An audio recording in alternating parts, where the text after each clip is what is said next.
Hello. Hello. Welcome to Coffee Class with our new intro tune that Adam doesn't hate as much, but now he's making a face. So No, I enjoyed it quite a bit. Well, I muted it because it's loud in my headphones, so I didn't appreciate it. But in theory, I did think it was improvement. I can turn it down even more. I was working on it. That's our Christmas gift from us to you. Indeed. But yeah, we'll see if John has time to join in, but he has like family and all that. But yeah. Family. Yeah, agreed. So we are here today to do The Nightmare Before Christmas. And I wanted to show you all something very tragic, actually. My friend brought us Christmas cookies, and I was saving one of the big ones to show off as my Christmas cookie. And then as I was walking out here, it was in Carl's hand. Destroyed. That's freaking... Yeah, it's a bite. That's how he takes his bites. It's like a legitimate, like actual, like cartoon bite. He destroyed the Christmas man I was going to hold up as part of my festive spirit. So now the backup is this one. It was very little. So. Confectionery sugar for all of us. I know. Anyway, we have these gingerbread cookies every year when I'm actually able to go back to Kentucky. And they're excellent. But it's also like a Great Depression recipe. Anyway. So Nightmare Before Christmas. Alexie, do you like this movie? When was the first time you watched this? Because I had not seen it all the way through, actually, until very recently. I think that I don't think I'd seen it all the way through. Because, like, I was a baby when it came out. Right. And then it definitely would have been too scary for me for quite some time. Like I was watching it and I was just like, oh, this is a lot. So the things I like about it, I love the design, obviously, the creativity of the character designs, and Danny Elfman is the movie for me. Mm-hmm. Because he plays Jack. Yeah, and he wrote all the songs and he did the score. Oh, I did notice this though. Hey, wow, look at this new format we have. He's not lucky. I noticed that. That's a great line. Wow, what a good line. Wow, look at our new little layout though. Did you like that effect? Yeah. It like came out and look, boom, boom. Boom, boom. Wow. Very Christmas to us. But I love Danny Elfman. I love the design. I love all the stylistic renderings of the story world. And the animation's gorgeous. Like, such a good job. It's a short movie. Yeah. 77 minutes or something like that. And I personally have a few problems with it, but I'll get into that. First of all, I do think it works though. I think the story works, and it's fun, and the songs are great. What did you all think? Had you all seen this before? Who here has not seen it and hated it or liked it? That's what I want to know. I was like surprised by how much they... Like, I don't know. Would you think that this would be made again this way today? There was definitely some things that I thought were like a little bit that people would consider too scary now for a kid movie. So I remember Paranorman was kind of similar in aesthetic. That was recent. They had like that duck that was shot up though. I was like, Jesus Christ, that poor little duck. Where they were...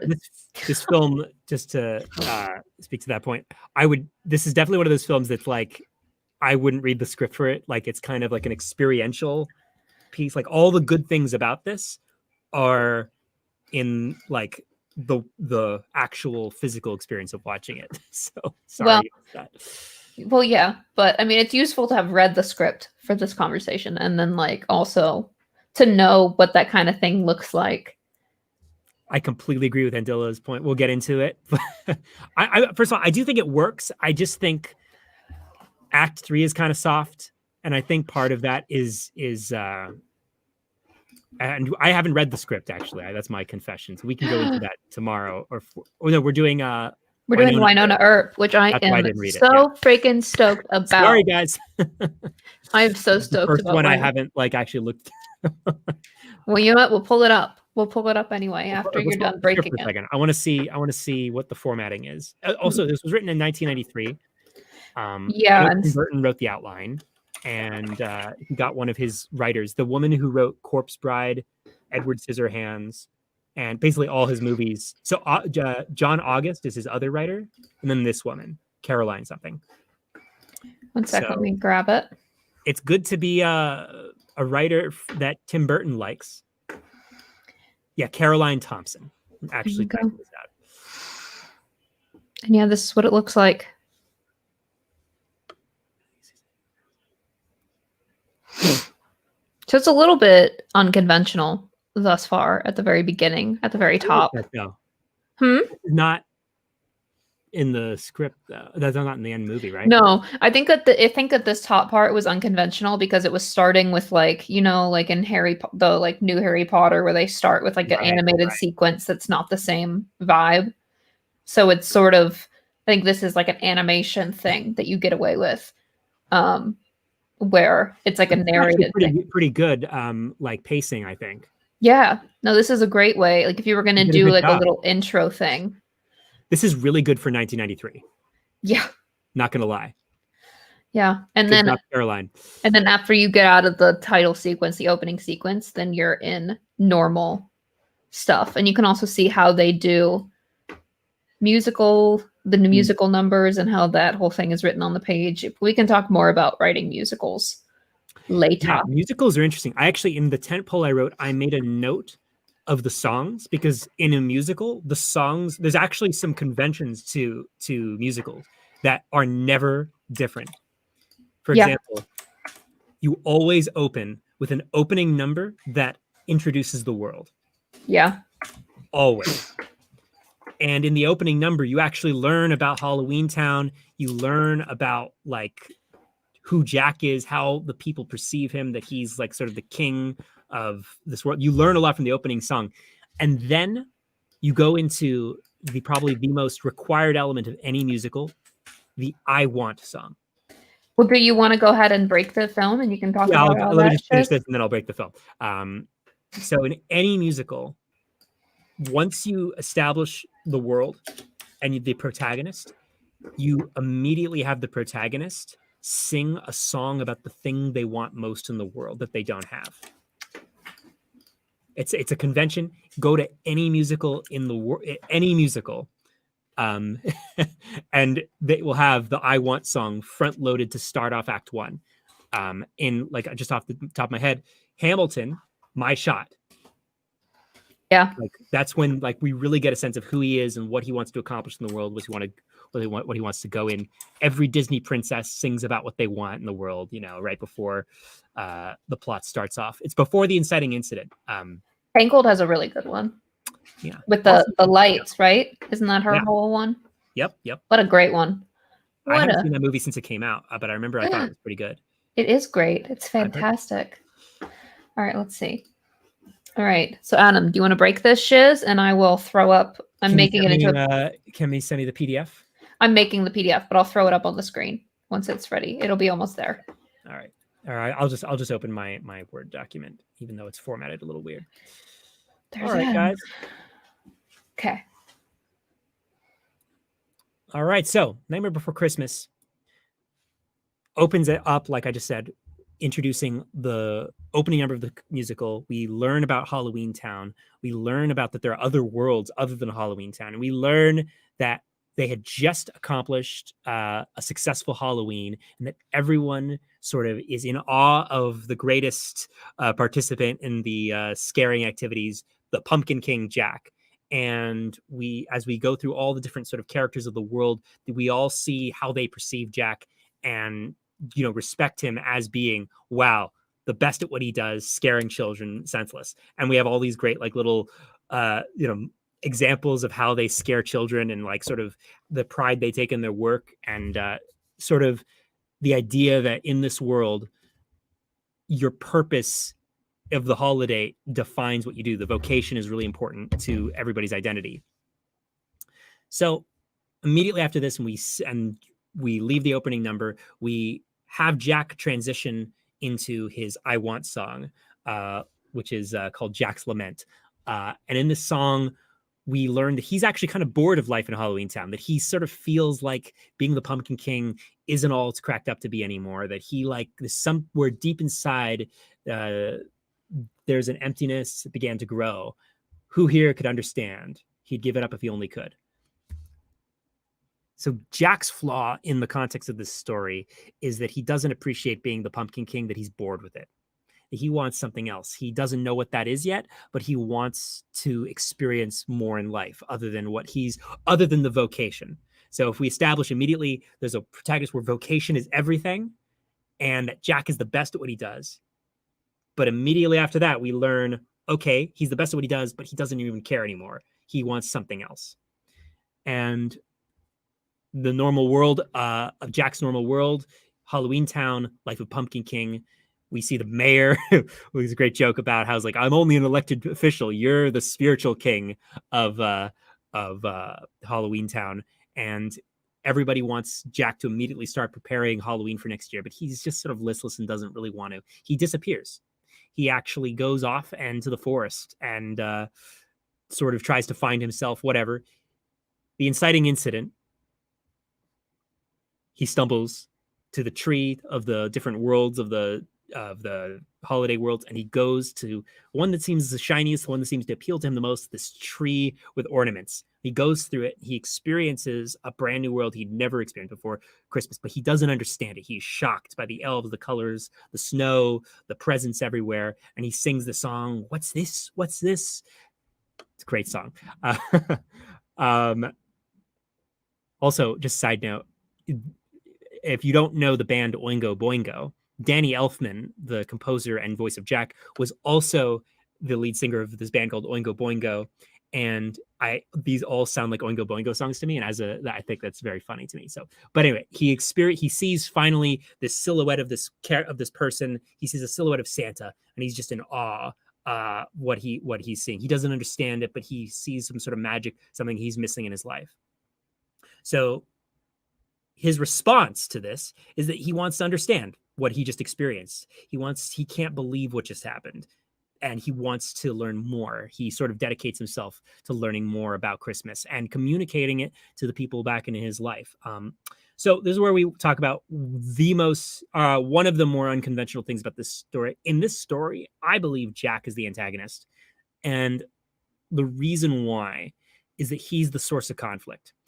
And more importantly, the seeds of failure for his task is embedded in who he is. He's going to fail in this journey to understand Christmas because it's impossible for him. And you could just say the larger theme of the story is stay in your lane, but whatever. But because Jack is truly incompatible with Christmas because of who he is, the Pumpkin King, he will fail at what he does. And that's why I think he's the overt antagonist to the goal of what he wants, which is to take over Christmas to improve it. Anyway, getting ahead of myself. But as he moves back to town, he holds a town hall, says, everybody meet me in I am calling a town hall meeting. And everybody is like very anticipatory because this is like the Pumpkin King. He's the person who they respect the most in their community. And also, just side note, I could be wrong about this. This is just my interpretation. But he calls the Act 1 break, with my interpretation, is that he's trying to explain to everybody what is Christmas, although they don't understand. He explains Christmas, but they can't grok it because everything in their frame of reference is about frightening children and being scary. So they interpret Santa Claus or Sandy Claus as this scary monster. And that's how Jack sells it to them. That's how he sells this idea of learning more about Christmas. Hey, Adam, here we go. I just got this ready, and I also just shared it. I got mine. I got it to this. Yeah. Okay. Well, now it's here. So, yeah. So we learn that his motivation is to understand Christmas. His objective is to take over Christmas to improve it. Now, I will say one of the things structurally I think they could have done better is give him the hard objective at the Act 1 break. I define the Act 1 break here, but really he doesn't really commit to the objective till what I interpret as the midpoint. Now, here's the real kind of rub. imposing a 3-act structure on this. All musicals are kind of 2-act stories. So this could be just taking the form of a musical, but because we don't want to confuse everything, you can reorganize that this way. So that's why I chose to put this. Anyway, we throughout all of this, we introduce the mentor character of Sally.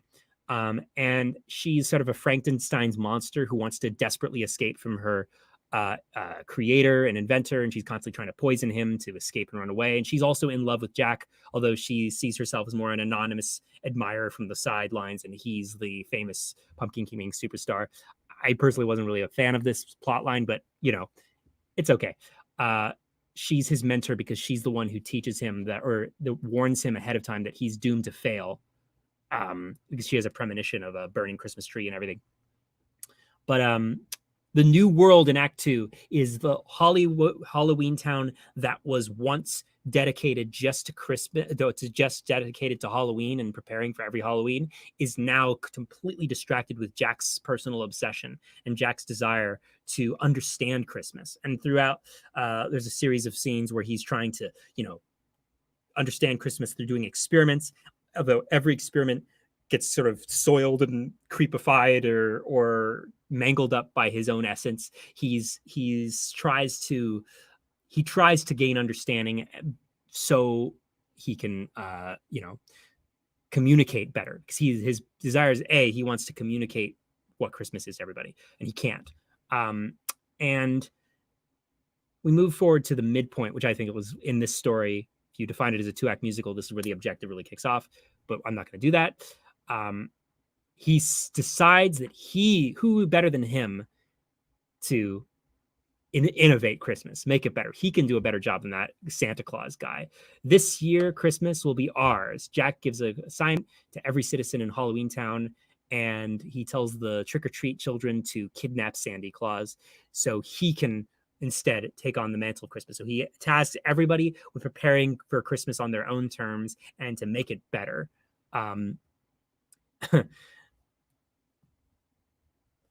Yeah. There's a great scene where the trick-or-treaters accidentally bring the Easter Bunny instead of Santa Claus. He went through the wrong portal. Sandy tells Jack a vision of her disaster. It seems just wrong to me. And I think the implication is, you're the Pumpkin King. You shouldn't be doing something that isn't Halloween. You're destined to failure, but that's the way she phrased it. Halloween Town enacts Jack's plan. The song Making Christmas happens. The children kidnap and torture Santa Claus with their greatest monster, Oogie Boogie. Haven't you heard Peace on Earth? And that's a great line. Haven't you heard peace on Earth and goodwill to mankind? No. And that was my favorite part of the movie.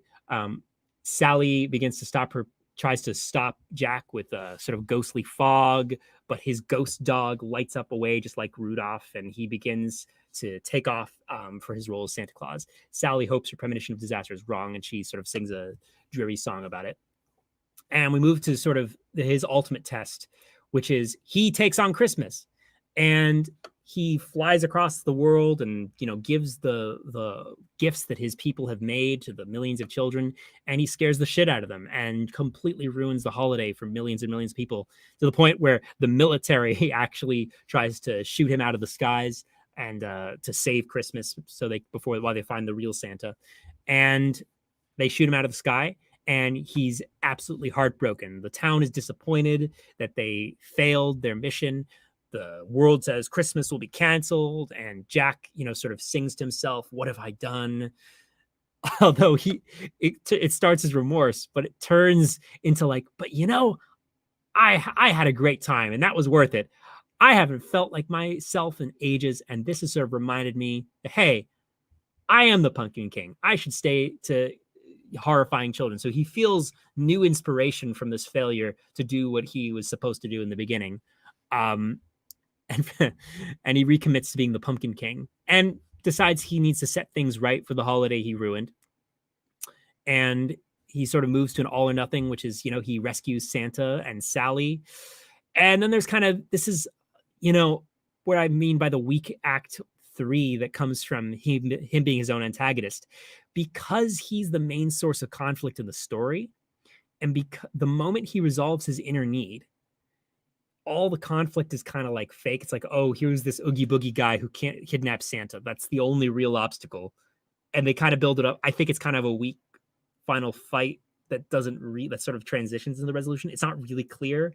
And I feel like it could have been a lot better. But basically, he asks Santa for forgiveness. Santa fixes Christmas. Success. And the whole town But I will say the one thing I did like is that when it starts to snow for the first time in Halloween Town, and as they watch the world celebrate Christmas, it seems like the Halloween Town, they actually at least understand what Christmas is and celebrate it in their own ghoulish, horrible way. And the resolution is the resolution is they hook up, Jack and Sally, which I thought was kind of like tacked on and not earned, but it's Disney. That's my take. Sorry, it sounds a little negative. I did like the film. Yeah. Yay, good work. All right, let's see how much you guys disagree with me. We got some really cool. I was asking people about their takes about the antagonists and stuff, and we got some really cool stuff to talk about. I don't think you're wrong. I don't think you're wrong. I think it's just a musical, and so there's different ways to. So let's talk about this great comment from Dimitra. So I looked at this kind of differently. I looked at this movie as a rom-com where Sally's the protagonist and Jack was the antagonist. Objective. So Jack's definitely Sally's objective. Yeah. Sure. But I would define Jack as the protagonist because the inciting incident happens to him. And he, in the musical, sings the I Want song. So he has a flaw and grows. Sally doesn't really have a flaw. She just sort of gets Jack. That's the big thing. I'd agree. Because it's like Sally does have her own inciting incident of like escaping, but that's not really... She is the one who communicates to Jack early on that this isn't going to work. This is wrong. So she's a mentor in my view. And like, although she does have a subplot of trying to escape from this guy, it's just like the story isn't happening to her. Yeah. Jack is the main catalyst of change in the story. So I would define, and his flaw is what drives the whole story. I feel like, what's it called? I lost it. But yeah, I mean, other characters can have their arcs, and that's a good thing. Like in good movies, all characters have their arcs. But it's just not the main one. And I think that in a musical, it's especially clear based on who's singing, whose thing it is. Abdullah says, "Can you tell me, Adam, why you don't think Sally could be the antagonist?"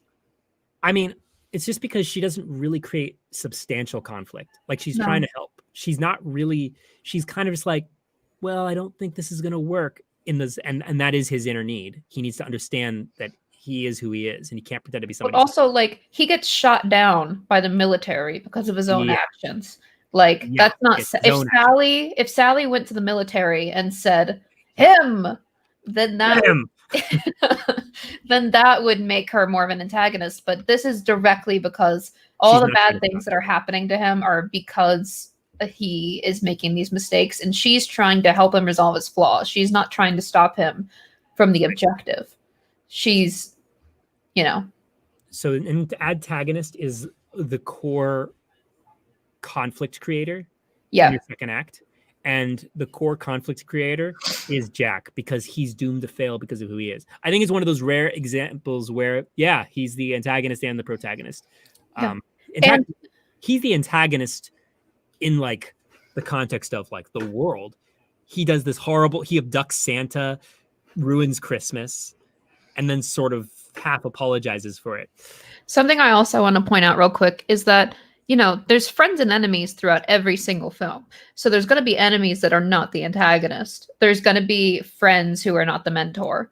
And so like the trick-or-treater kids really screw with Jack. Like they make a lot of things wrong. Like they directly don't listen to him and give Santa to the monster so he'll be eaten.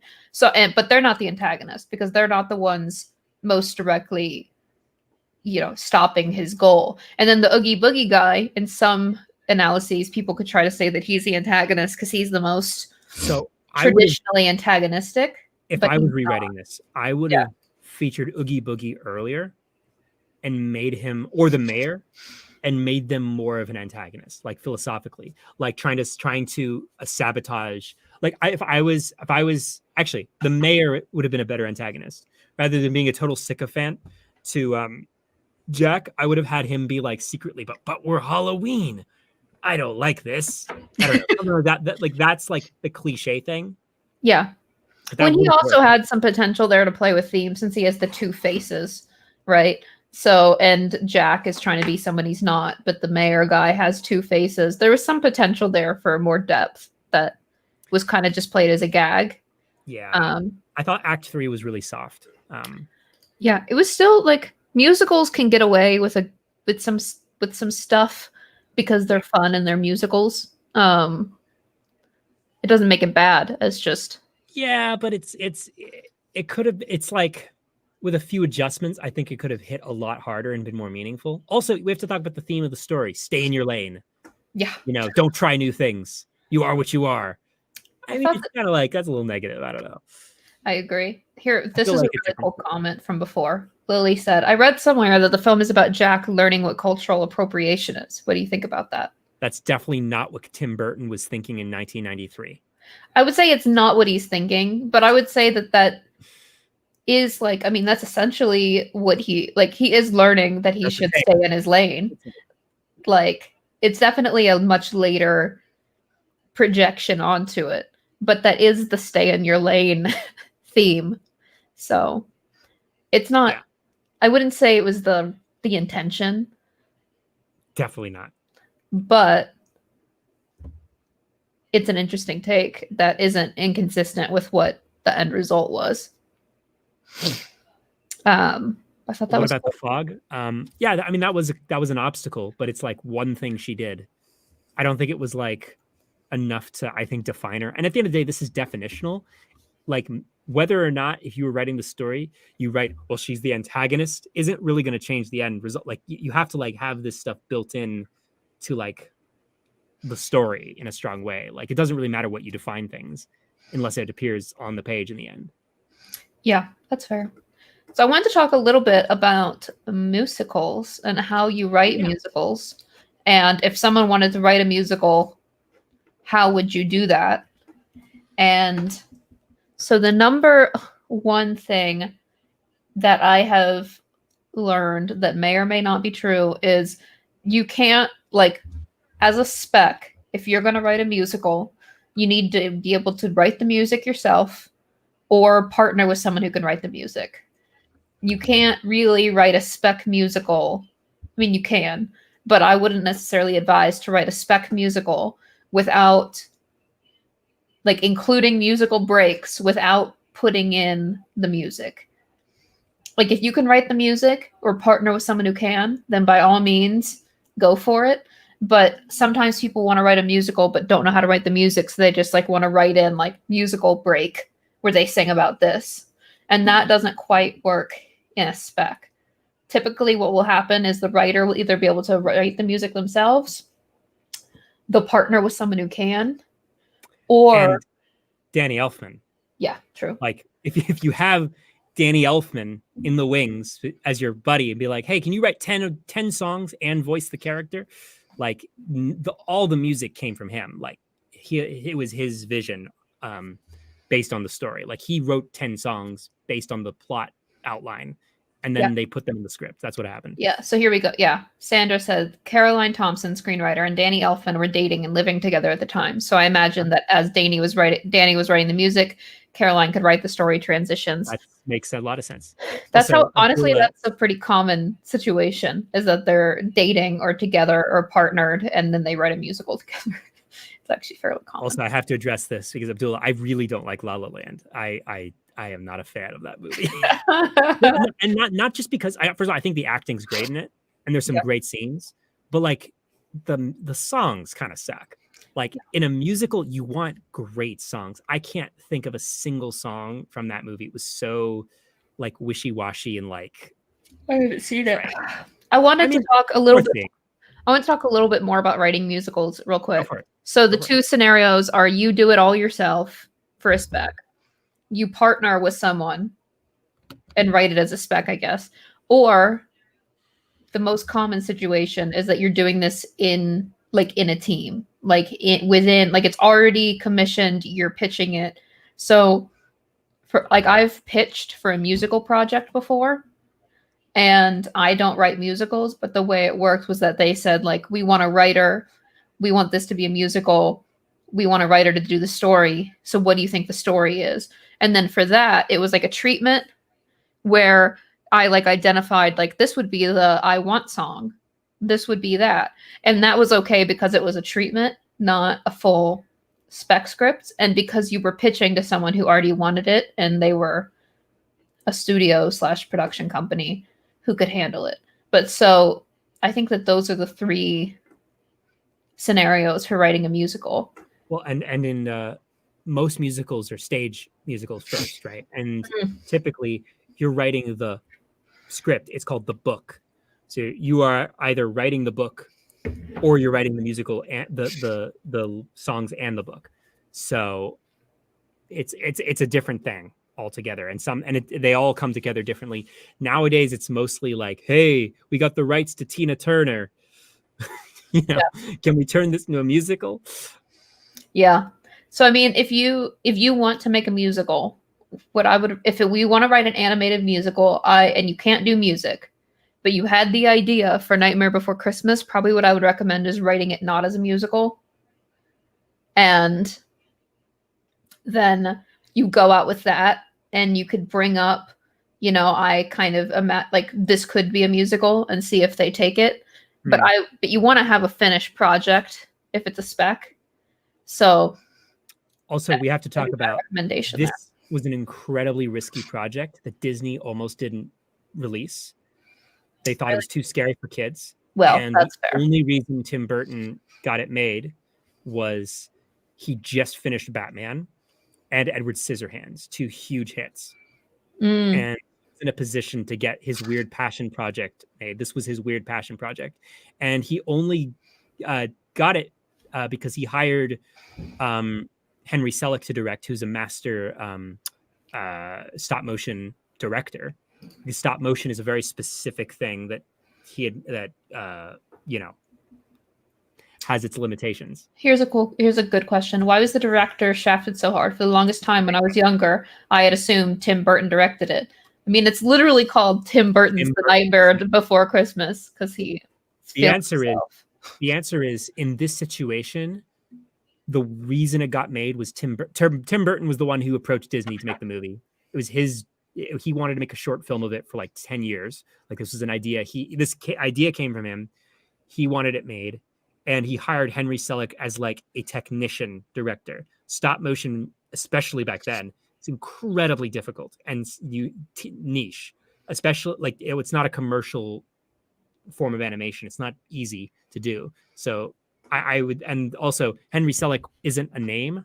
He is sort of now, if you like stop motion and about all the amazing films he's made, but like he did Coraline, he did James and the Giant Peach, loads of amazing films. Coraline is a better film. 100%. Coraline is very good. Way better. And the book is 10 times better than the movie. I have that because what's his name wrote it? Neil. Yeah, good old Neil. Good friend Neil. Yeah. He's got an interesting track record with his film adaptations. But anyway, to finish my point, he did found Laika. Yeah. He's like he is the biggest name in stop motion. Which is he's a big deal if you like that sort of thing. But anyway, the reason why in 1993 Tim Burton was a famous name. Tim Burton was the producer, and Disney decided they make more money if they market it as a Tim Burton film. Also, he designed the characters. Laika is so freaking good. I was just Googling Laika, and Jesus Christ. I'm going to share this real quick because it's just so good. Why are they so good? Why is Laika so great and so cool? Freaking Kubo, Paranorman, Box Trolls, Coraline. Man. I would love to go on a tour of this place and just watch them do things forever. It's really amazing. Jesus. Honestly, stop motion is one of the coolest things that you like. I just think it's that movie, Kubo. No, I read the script for it. It's incredible. You would love it. It's really good. I think, yeah, it seems like my vibe, but it was Paranorman too. it was one of those things where I was thinking about writing a musical about somebody who play, or like not a musical, but an animated thing about someone who plays music and it does things. Canadian. And so I was bitter and didn't watch it. But I would need to watch it. Oh, What? Disney had optioned the rights for the Graveyard Book, and Selleck was going to direct it, and then it fell through. Oh, maybe one day. And apparently now Ron Howard's attached. Mm. Sorry, I don't hate Ron Howard. It's just, Oh, this is interesting. Michelle says Neil Gaiman tweeted about how the marketing of Coraline was messed up because it didn't credit the director. Yeah. Seems right. Henry Selleck's name, it has just been decided it's not marketable. He never put his name on anything. I wonder why.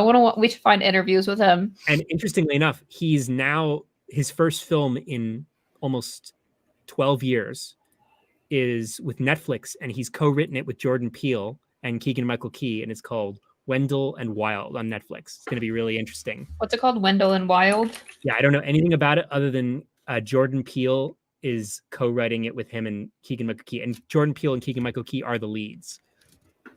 And it's going to be a stop-motion film about two scheming demon brothers. And they must face their arch nemesis, the demon-dusting nun. I just pulled this up. Also, if you look at his face, I see why he's not marketable. He's a creepy-looking dude. He looks like a fucking... Oh, no, poor man. I mean, if you have a face like that, of course you sit around in warehouse playing with dolls all day. Oh my God, Adam! Sorry, guys. I'm being terrible. I'm being terrible. Christmas spirit. Man, what was that line? Don't you believe in peace on earth and goodwill to all men? No. Yeah, this looks cool. Yeah, I promising for sure. And they've been doing it during quarantine.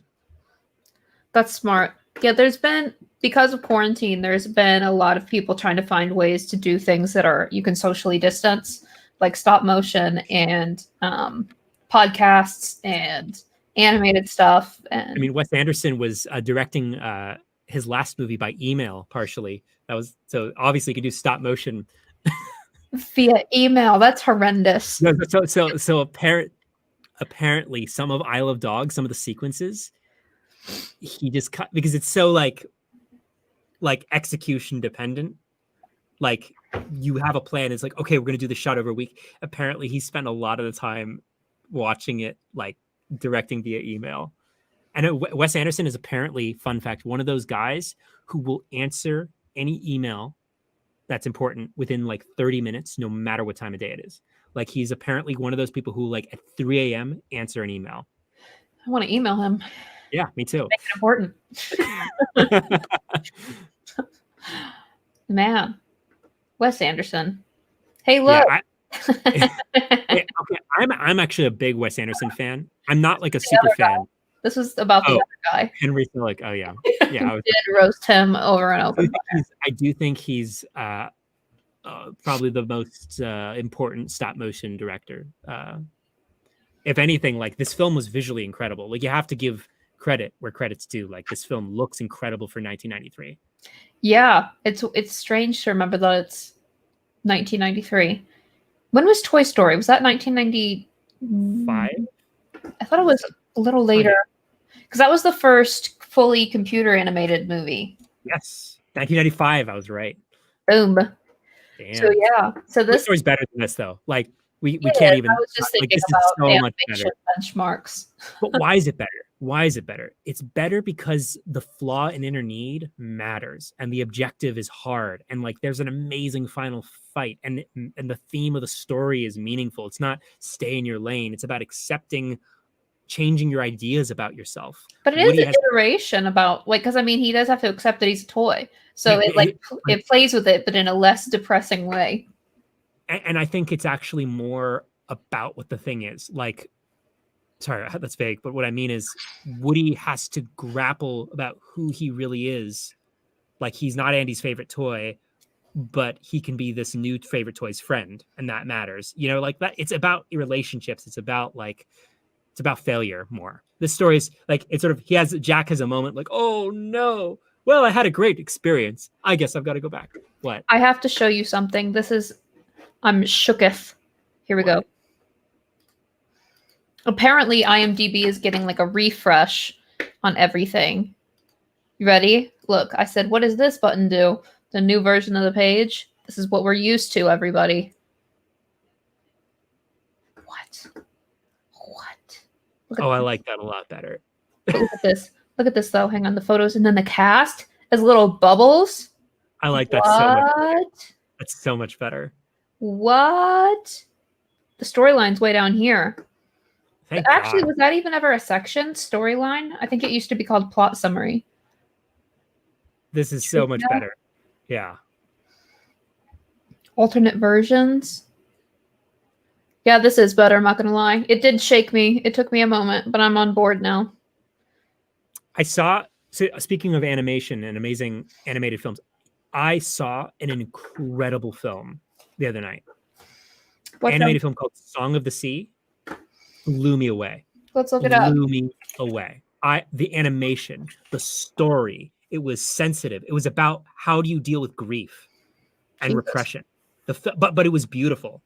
And the animation style was absolutely incredible. Like, the film blew me away. You guys have to watch this movie. The guy called Tom Moore is making these incredible European films about, like, Saoirse. Yeah, her name is Saoirse. Yeah. I know how to say that. This story is, I highly recommend this movie. I'd love to watch more of this guy's movies because this was amazing. Apparently, Apple just bought all of his catalog. So this is on Netflix until like the new year. So if you want, if you want to watch it while it's still on Netflix before it goes to Apple Plus, you guys should. Oh, it was amazing. Who is this guy? I mean, his films are amazing. Wolfwalkers apparently was really good too. I really like his animation style. Oh, and like what he does is he's very abstract with environments.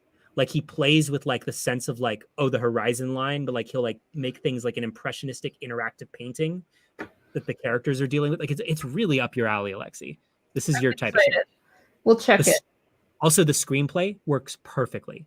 Like everything is like perfectly on the dot and like not in like a formulaic way. It's really good. Oh, who knew? I did not know it was produced by Cartoon Saloon. Interesting. I love this movie. I thought it was great. Maybe because I'm in like a gentle animation. Mood, right? I don't know why. Fair. They're a tiny studio in Ireland. The movie cost only cost $7 million. Really? Yeah, and it looks incredible. Isn't that normally? The music is amazing. Oh, there we go. Yeah. Oh, 5 million. Oh, pounds. Yeah. Pounds. Yeah. It came out in 2014. Yeah. Jeez. Let's watch that shit, everybody. His new one, Wolfwalkers, is a Apple exclusive, and it's really good. But it's not worth getting Apple. It's not worth signing up for another subscription service. But yeah. We should share one. We should all share a subscription. I didn't say that. That's illegal. I have not seen it yet. I've heard it's really. My mom saw it and said I should watch it. When's it come? Oh, it came out in 2020. Yeah. 8.2. Oh, and Song of the Scene has a 99% on Rotten Tomato and a 98% audience score. I want to see this. Yeah, you should see it. It's right up your alley. This looks great. Yeah. Also, it was all about the people, and it was all about like real things, not like just sort of. I love this because this looks like concept art. Like it, doesn't it? Yeah, but in the way anime is, like it uses the strength of anime without feeling like anime. That's really cool. Yeah, really good. So enough gushing. We should do this for coffee class one of these days. Yeah, I did a 10 poll for Song of the Sea already. Really? So, yeah, maybe we'll do that one for coffee class, or maybe we'll do it as a bonus. Yeah, but it's going to go to Apple Plus exclusively. We'll need to do it next. We'll do it Sunday. We'll all talk about it. Come onto the Discord and we'll all talk about it. All right, guys. This is really the takeaway is fuck Nightmare Before Christmas. This was a better movie. Oh my God. Very cute. With the hot take. I'm really curious about it. Yeah. You would like it, Alexie. I would bet you $100 that you'd think it was great. Yeah, now I can't think it's great. Yeah, Use that I know. for my mood. I know, I'm fucking you up. What you need to do is you need to feel like, oh, this is something Adam wouldn't like. Then you would like it. There we go. It's like, God, Adam told me that's really how you should pitch it. You should say, I saw this animated movie. It's not my thing, but whatever. Maybe you would like it, but I hate it. And then I would love it. Yeah, that's exactly it. And I should also mention that the director is the most wholesome, wonderful person. Oh, perfect. I heard that they donated money to children in need, and then I will. Apparently, he animated some sequences while while traveling. Like everything's hand drawn. Wow, like on the plane. Yeah, but it was like also he did a travel log version. So they did a travel log that was like off based on the not travel log, but the Indiana Jones map of them traveling. Yeah, he did one of them driving away from their family home to their grandmother's house. And it's like child drawings, like it's the way they would understand it. That's very clever, and that's the sequence he did in transit. Here's a quick question. Sometimes I worry that animated movies that have small budgets are because they're underpaying and overworking animators. I think that I don't actually know too much about that. I know that I don't know. Yeah. If they are done like video games, yeah, then that's true. This style of animation cheats a lot of like the backgrounds are very abstract and not like moving, like not as complicated. Like I think they did a lot of simple tricks to like beautifully render the abstraction of something without a detailed rendering, which I think made it. Well, let's see how much crew there is, because there might not be that many. No, there's that's a lot, but that's not like that's Miyazaki. Not a lot. Yeah, like Princess Mononoke had like 300 animators. So you could pay everyone a decent budget. Yeah, with that budget. Yeah, this is pretty small. Abdullah, I found this film. How did I find this? Yeah, my mom recommended it to me. Your mom did? Yeah, she recommended Adam. This was great. You should watch it. She's apparently a big fan of this guy.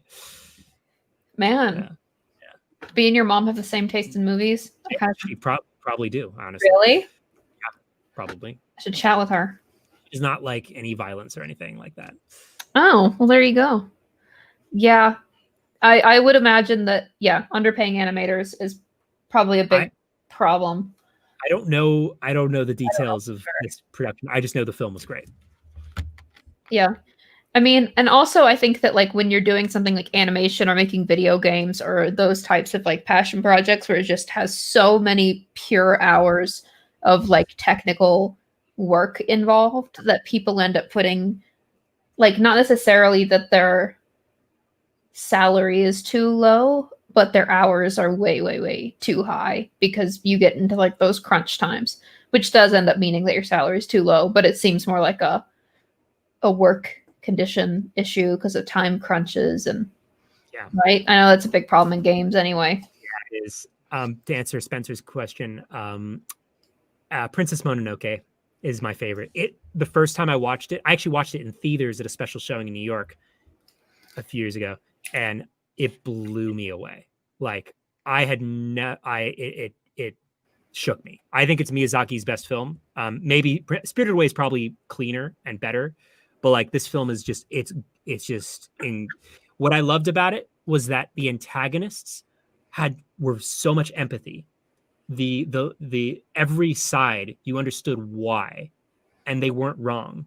It was just a different situation. It's a man versus nature, but man actually wasn't all together wrong. And the badass Queen of Irontown, she was such an interesting character, and what an interesting redemption. And like and the stakes are so good. This kid's dying of a demon. I don't want to spoil it for those who haven't seen it, but it's a really special film. It's really good. It was actually one of the ones where I think it was my freshman year at NYU. We do this like thing where once a week you have to go in and watch a movie really, really late at night. And it's where I saw The Godfather and ate my muffin. And then I saw Bicycle Thief and ate my muffin. This was another one that we saw while I ate my muffins. And this was one of the ones that I actually really, really enjoyed. Although it did I have Creep you that. out. It had like the demon with the tentacle thing has like it. If you have the phobia of porous things, it's like it's not quite that, but it's close enough that I was like, I don't like no, I do not like that at all. Let's see if there's. And just to answer Abdullah's question, I would definitely advise you not to write a musical if you don't already write musicals. Right? Like, unless you're a musician who, or unless you're like a songwriter, music theater person who like writes songs, like you shouldn't do that. No, not if you're doing if you're someone writing a spec. See, look at this disgustingness. I can't. Yeah, that's pretty gross. Pretty gross. Anyway, if you are doing a spec and you don't write musicals, like you can't write music, good music, not even music, that you can't write good music. But also music theater is different than like just songwriting. Yeah, but you have to be able to write good musical theater music. Don't F with it if it's not good. And you don't have a friend who you can partner with to write good stuff, I wouldn't do it. I don't think it's going to be an unfinished project is essentially it, because musicals, part of the whole thing about them is that they're delivering essential information through song. Like also, if you cut out the musical sequences, this movie there'd be no movie left and it wouldn't make sense. Right? So you'd be delivering an unfinished movie. And just to be totally honest with everybody, as somebody who's lived in New York for a while, has a lot of actor friends, has a lot of friends who like are in musicals or want to be in that world. Like everyone and their mother has a musical they've written, like, and they're mostly unproduced. Like, if you want to make a movie, musical, don't do it unless it's already like a thing that's like happening. You know what I mean? Like, it's a thing that takes a lot more inertia to overcome. To share too much about my personal experience, which I tend to do anyway, is like my representation represents a guy who's a composer, right? And so I write animated movies. This guy is a composer. And so sometimes one of us will write something where our representation will be like, this could be a good collaboration, and we'll talk about it and see if it's something that we want to do. So that's another way, I guess, is that this guy isn't someone that I just knew from my life. Right. He is just somebody else that this manager also manages. And so he can like package us together. So I do a treatment. This guy does like like one sample song that shows the vibe, and then he presents that to people. It's still been pretty early, so we haven't got to go out with anything like that, but just to cover all the different scenarios. And there are projects that, like, if you got the music and it's working and it's already there, like, go for it. Like a great example is Crazy Ex-Girlfriend. Not my favorite show, but a lot of people I know love it. Especially New York musical people. Rachel Bloom as the writer, creator, star. First of all, she's brilliant and amazing. Every single episode of that show has at least 2 original songs that are comedy songs, and they're good. Like, they're really funny. They're jokes. They're parodies, and they make sense in the context of the story. Like it, and she sold it like, what was it? She sold it being like, it's like Flight of the Conchords, but about like this girl moving away to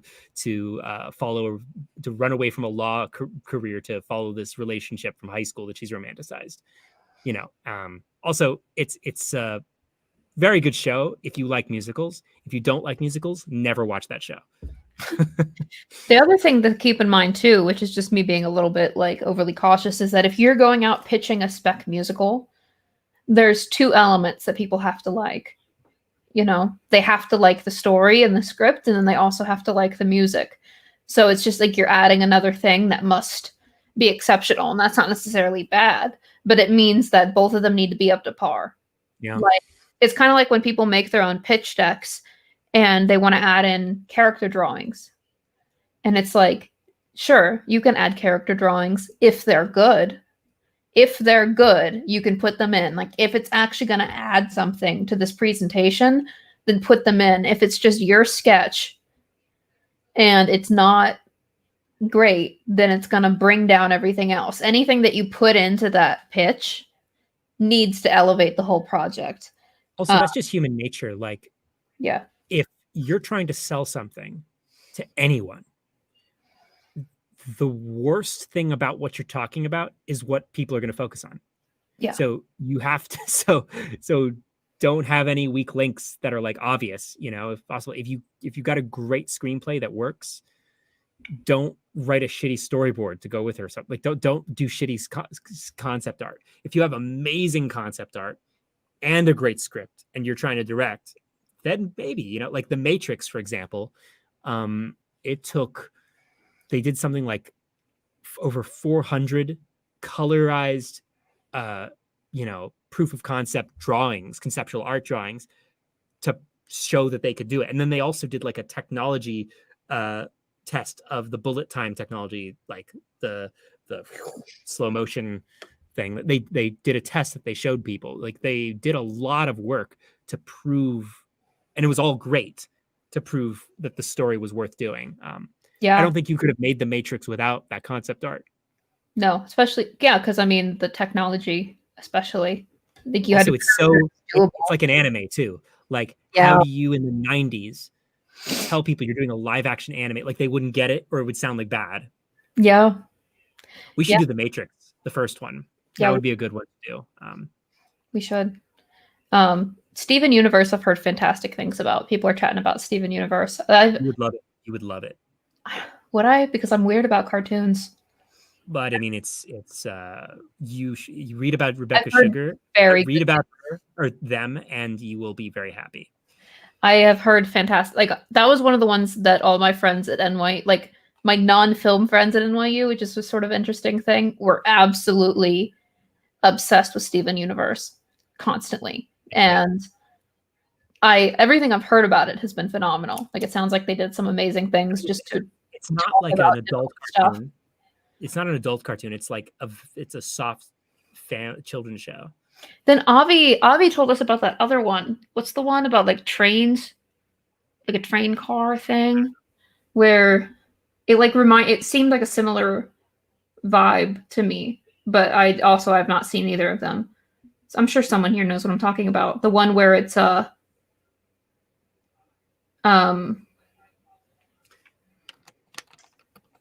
is it? Someone knows, I'm sure. We'll come back to it. But there was like this, it's the one about train cars where each train car like represents something, a different challenge, and she's moving through the train. Abdullah said, no, please feel free to ask questions about Infinity Train. Thank you, Michelle. Please feel free to ask questions about Nightmare Before Christmas. So his question is called Tim Burton's Nightmare Before Christmas, yet he didn't direct it. What exactly was his role to have your name before the title? So we talked about this a little bit earlier, but basically he produced it, he came up with the story, and he designed the characters, and he got the movie made. So his name, and he's the one who pitched the movie. And basically he came off of 2 smash hits, Edward Scissorhands and Batman Returns. He was in a position to get his passion project made. This was his passion project. And he was the producer. And Disney decided that his name, because he had come off 2 smash hit movies, would be marketable. And because it felt like his aesthetic, it felt like Edward Scissorhands. So by saying Tim Burton's Nightmare Before Christmas, it's a marketing decision for fans of Tim Burton. No one in the world knew who the fuck Henry Selick was. Yeah. Market. And like Tim Burton, you expect, but I mean, then again, this was before the ones that I know him for, but you do expect a specific thing, like Edward Scissorhands, like you said, had just happened. So it would pull in people who, because I imagine the audience for Edward Scissorhands and this is not the same. So, but it would pull those people in if they freaking loved that, because it's the same weird vibes. Yeah, it's a marketing decision at the end of the day. And he was the guy who made the film. Like, he got it made. He had the idea for it. Hot topic. Yeah, there was a time. I think it's like mid 2000s was peak Tim Burton. I think, like when Corpse Bride came out, and everybody everybody who shopped at Hot Topic liked Tim Burton. I was scared of Hot Topic as a kid.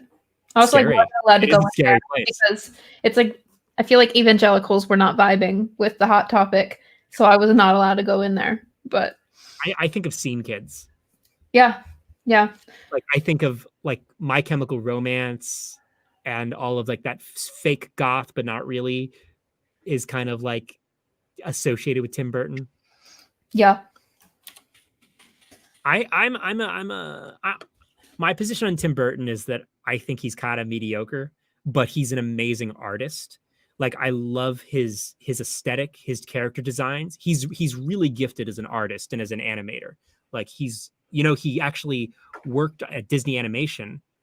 That was his first job in the 80s. Did they say you're too weird? He was very artistically frustrated, and that's when he made his first animated short film called Vincent. And that's what got him a lot of success in the festival circuit. And then Pee Wee Herman gave him a job directing the Pee Wee movie. No, I loved that movie. So that's Tim Burton's first movie, was the Pee Wee movie. What a movie. Yeah. So, and the unexpected success. So say what you will about, what's his name, Rubens. Rubens had enough balls to see a weird short film about a zombie dog and say, I want this guy to direct my movie. Totally unproven. And basically Tim Burton owes his career to Pee-wee for randomly watching his short film. Wait, what is that movie? Frankenweenie, that was it. Wait, no, Frankenweenie was the movie inspired by Vincent. What is the one, though, that was like, there was some movie that I'm now forgetting the name of, but it was, there was like a big duck guy, like a big like guy in like a duck outfit, like a mascot, and it was this whole adventure. Howard the Duck? No, it was like a live action. There was a man in a duck outfit. I don't know. I need to look that up. But yeah, I think Tim Burton is inconsistent, but he's a great artist. I just think like when he started making every single movie with Johnny Depp, it kind of got really stale real fast. And his Willy Wonka remake was horrible. Was it Howard the Duck? Because I don't think it was Howard the Duck. I think it was something else, like where he was like a nice duck. Like it wasn't like, it was like this duck who like played baseball. I think that's what it was. Like I think he was a baseball playing duck. This is gonna drive me nuts. I'll figure it out. But anyway, Howard the Duck is horrible. It's one of those things that's like unholy, and you're like, why does this exist? What is this? Yeah, I haven't been excited about Tim Burton in a long time. I don't think I've ever been excited about Tim Burton, but he's made some good movies. Like, I actually did think Corpse Bride was pretty good. I thought his Sweeney Todd adaptation was such a missed opportunity. Like, first of all, I'm a big Sweeney Todd fan. Like, I love Sondheim. I think Stephen Sondheim is the greatest music theater writer of all time. He's a genius. And they cast Johnny Depp to play a fucking baritone, like the demon barber of Fleet Street should have this deep gravelly voice, and they get this Johnny Depp can't even fucking sing. What are you doing? What are you talking about? Sweeney Todd. Oh. And Sweeney Todd is an adaptation of the musical Sweeney Todd, the demon barber of Fleet Street, and that is one of Stephen Sondheim's best musicals. It's amazing. I know you're not as into you know Company. No. The musical? No. Oh my god. What is it? First of all, you need to if you like music theater, you need to experience Stephen Sondheim. He is Probably. I mean, he's considered by like pretty much everybody in New York who likes music theater that he's like the greatest. Technically speaking, like, do you know why? Do you know why I like chat? Do you know why I like Stephen Sondheim? Because he's deeply emotional, but not sentimental. And every single fucking musical is just dripping with sentimentality. Are these like filmed musicals? Some of them, he's never had a good filmed musical, but he's Company. I mean, I've seen productions and I've like listened to the cast albums. Oh, were you like as a kid you saw them? I listened to the cast albums and I saw there's an amazing I saw Company back in the day. I've seen new ones. Like people are always trying to adapt his films. Into the Woods was a terrible adaptation of the What amazing. about the new one? The new one's terrible because it's never been adapted well. Sunday in the Park with George, incredible musical. They're apparently making a West Side Story movie. Oh, he wrote by Steven Spielberg. It's going to be terrible, but so I don't like West Side Story very much, but Stephen Sondheim's big breakthrough was writing the words. He wrote the lyrics, but not the music. And oh yeah. Yeah, I would have never, like, musicals were not, like, if it was not a filmed Disney musical, I would have not had access to it until relatively recently. So my knowledge there is lacking. I'm going to send you a song, Alexie, and you're going to be like, oh shit. So the best version of Company. So Company is like kind of a meta deconstruction, not meta. It's like a deconstruction of a musical. The entire show happens within 15 seconds. And it's a flash at this guy's 35th birthday party. And it's all of the stories of all the people at his birthday party. And it's about monogamy, and it's about commitment to relationships, and like forever being like a bachelor, and like making the choice to finally, do you want to just sort of mindlessly choose to be with somebody because society forces you to, or do you want to be alone? And it's sort of about this guy coming to grips with what it means to be an adult relationship in your 30s, and the pressure of all these annoying couples constantly. So it's not like company in the sense of like a company. It's company in the sense of company, your friends, your lovers, your enemies. And it's all takes place at his 35th birthday party, and Tim having a realization about what it is he wants in his life. That's cute. It's really good. Maybe one day. They should film more musicals like they did Hamilton and release them for more people to see. That is my stance. Here's the problem with that. It kills that would financially kill Broadway. You could do it at the end, like after it's done. But then you can't do reproduction, and it makes it not special, and people won't travel across the country to watch this. It's so inaccessible to most people. But the inaccessibility that makes like the stage show like it just special in the first so bad. Because I guarantee you my brother would never see, like would never fathom of, like never be able to see Hamilton. There's an upside for sure. Yeah, you know. Here's the problem. For everybody who saw the movie version, they'll never be able to appreciate an off-Broadway version of Hamilton. They'll never be able to appreciate a national tour version, and it becomes less special. Good. Because they'll be comparing it to the movie they watched, which was Broadway, which was the original cast, which are the people, and then it wouldn't. So the idea behind national tours is to bring Broadway around to the world. So here's an interesting. People don't stop going to concerts because they stream music. But concerts? No, but streaming music's different because it's like you're not. First of all, people do record live concerts, but you have the studio album. You go to the live performance to see a live performance. Yeah, I guess I don't feel the need to go see him. I mean, if someone was going to give me tickets, I'd go see Hamilton. But I would never proactively be like, "Oh, the national tour is coming." I get the opportunity to see the show. No, but it's so inaccessible that it just sucks. Yeah, and listen, I'm not saying I think that it would kill musicals. I'm just saying that's the argument, and that's the thinking. I personally don't know enough about this to really know what the impact would be long term. Well, I also think that that's probably one of the statements that people say, but they don't know because they're afraid of change, and we don't know yet which way it would actually go. I do know that Broadway is really hurting, and it was before the pandemic. Before the pandemic, things were not looking good because basically all these big sort of Disney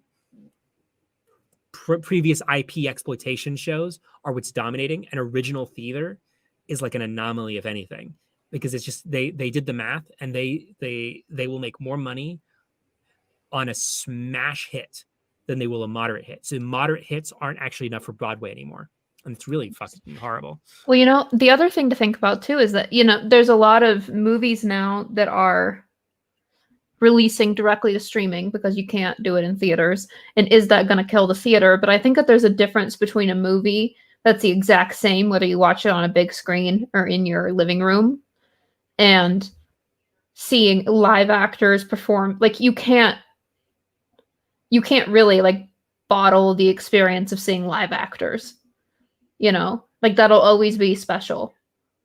So, but I could see the concern. I could see it either way. I don't know anywhere near enough about theater to tell either way. The real argument I would say against streaming platform for music theater, first of all, I don't think it's not necessarily going to happen. I just think it's horrible for actors. They get their value. They make their money off like weekly payments. Like they're salaried for productions, and so you'd have and if it's all for one show, they're not doing 300 shows.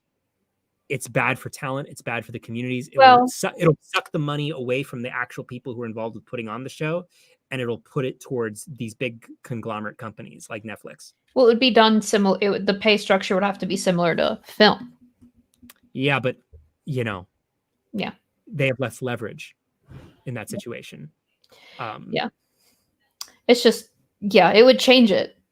It would change it, I guess. But listen, I'm not saying that it's a black and white issue. I think that there's a huge argument for accessibility and for streaming. I'd love to not have to pay $80 to see or $200 to see a Broadway ticket and just sort of. But I mean, even, like frankly, it's like, so say a lot of it though is like physical accessibility though. As far, you know, like I'd be willing to pay a good amount of money. Like I know people like, you know, back home in Kentucky would occasionally be willing to pay a lot of money to see something, not a lot, not as much as seeing it live, but pay like more money than usual to see it if you didn't have to also pay for the plane tickets to get to the theater. And the hotel. Yeah, and the hotel and the whole effing deal. And so it's cool. Anyway, doesn't matter. No, I mean, but it matters to some. It's an interesting topic, but we certainly cannot solve it. But Hamilton was very cool. It was very cool to finally see it. And the way it was shot was very cool. I've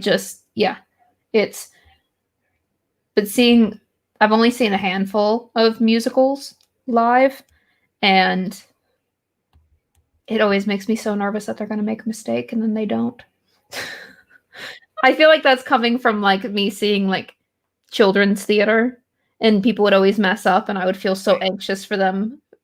Like those mistakes are also like what make music theater exciting. Like the fact that it's a real thing, that like it's not like you're watching them pre-recorded. You're actually interacting in a way. The singer is playing it slightly differently based on the room and the moment. It's great when they're professional, but like when it's like a kid just trying to do their best and they F up, I'm like, ah! And so I was feeling that. But I saw Waitress, and like the whole like music, their like stuff fell out. Their sound started doing a ton of feedback, and it was really cool to see how they recovered. And then they accidentally dropped a piece of paper off the stage, and the guy had to go get it from the crowd. And it was fun to see how he handled it. But they were also very professional. Yeah, I saw a college production of Spring Awakening. That's all I need to say about that. Song about masturbation. That's pretty choreographed. It's really good. That sounds very college. Yeah. Man, we're almost at the end of our time. But This is our last coffee class of this year. Oh my God, that's exciting. This has been an interesting year for sure. Yeah. And next year, our first coffee class is Juno on January 1st. And I'm super excited because Diablo Cody is great. Phenomenal. And this is the script that made me want to write scripts. It was the first screenplay I ever read. And it was one of my favorite movies. Still is. So I love the production of that movie. Yeah. The hamburger phone or whatever. Yeah. Well, no, but Bleecker is always wearing yellow. Oh, interesting. And she's always wearing red. There's a very specific, that's actually a very low budget way to get like a unified visual aesthetic, is to like assign certain special characters that you will subconsciously associate with characters, whether it's the backpack or the shirt or the whatever. Like she's always wearing that color. Yeah. No spoilers. How have you not seen Spoiler, Juno though? although it's very old and it's definitely past the spoiler. Yeah, no, yeah, that's past the spoiler thing. Yeah. Yeah. Yeah. Wasn't it great when she killed everybody at the end? So when she murdered everyone. And then what's his name's in it? J.K. Simmons? Yeah. Oh yeah, he's great. He plays her dad. It's great. And yes, I agree. New York is very expensive. Yeah, it is. It is. Yep. But I don't think when did Hamilton come out? They didn't do that because of the pandemic, did they? No. I mean the Oh yeah, they partially did it. They fast tracked it. They were going to hold on to it longer. Oh, okay. But they had shot it and were like holding on to it. They basically waited to sell it to Disney for a huge ton of money. That makes sense. The zombies at the midpoint. She gave birth to a zombie and it killed her father. And she was like, shit, that was Freudian. God. And then what? Alice and Janie, right? Alice and Janie, Jacob Simmons. And Jason Bateman. Yeah. Great cast. What is her name? Michael Cera. I don't know what it is about Michael Cera. What's her name? Yeah, I know you're talking about the friend. Jennifer. It's one of the Jennifers, right? Yeah. Man. What a good... I'm so excited about that one. I've been wanting to do it forever. I've had the thumbnail and waiting for quite some time. Right. Yeah. No, Elliot Page too. I was talking about the actress who plays Vanessa though. Yeah. Elliot Page is obviously the MVP. God, what's her, Jennifer Garner? Is that who it is? Oh yeah. She was great. Yes. Yeah, thank you, Abdullah. Because that's where reading the script, I've mentioned this at least 17,000 times, but that's where reading the script, Diablo Cody describes Jennifer Garner's character as very Banana Republic. And that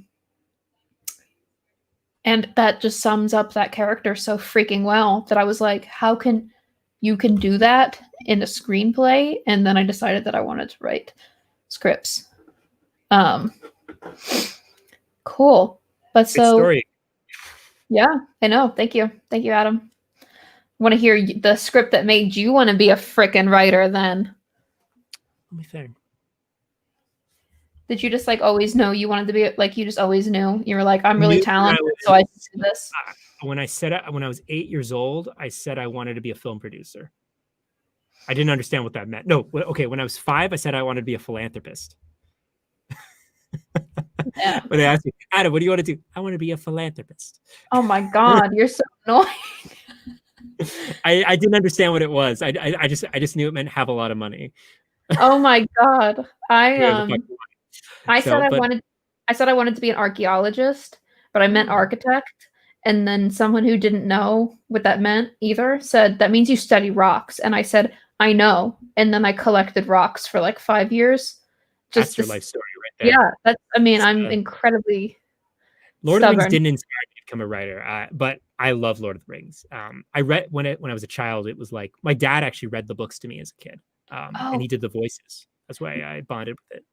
Michelle, I saw this. I can't remember who posted it, but there's this video on TikTok of this guy singing about Cho Chang, and it's very good. He is singing about. I'll have to try to find it. If you're in the Discord, I'll post it there. But it was this guy singing about Cho Chang. Anyway, right, Merry Christmas. Merry Christmas. We're doing Juno next time, and I'm gonna go bugger off and do something. Yeah, and tomorrow, if you all are in the writer's room, we're doing Winona Earp tomorrow, which is my favorite show. So we're doing 2 of my faves back to back. I've got to watch the pilot tonight. That's what I forgot. Yeah. So watch it with me, guys. All right. It'll Thanks be good. a lot. I thank everybody. Yeah, John will be here next time. He's just, with family. So. All right. Oh, fuck that. Bye. Bye, everybody.